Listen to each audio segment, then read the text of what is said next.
une nouvelle commission électorale dans la perspective des futures régionales.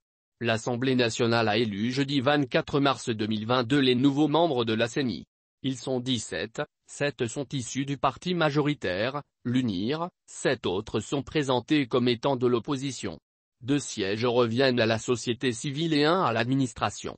Pour Brigitte Ameganvi, membre de Synergie Togo, une association de la société civile de la diaspora togolaise en France, cette CENI est clairement favorable au parti majoritaire. Sur les 17 membres de la CENI, on peut dire qu'il y a véritablement 3 membres de l'opposition, vrai, tous les autres partis d'opposition parlementaire sont en fait des alliés du régime UNIR qui a déjà 7 sièges.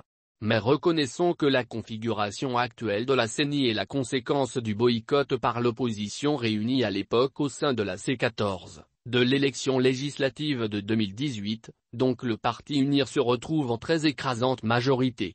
Brigitte Ameganvi rappelle que l'enjeu important à venir pour la CENI est la mise en place des élections régionales. Ce qu'il faut savoir, c'est que les élections régionales, sont en perspective.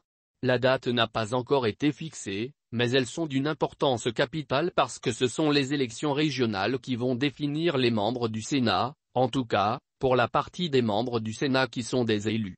Donc l'enjeu est important et vous comprenez bien que le régime en place veuille bien tout mettre en œuvre pour verrouiller les résultats de cette élection. De son côté, le secrétaire général du parti majoritaire à l'Assemblée, l'UNIR, se félicite de la mise en place de cette structure indépendante chargée d'organiser les élections au Togo.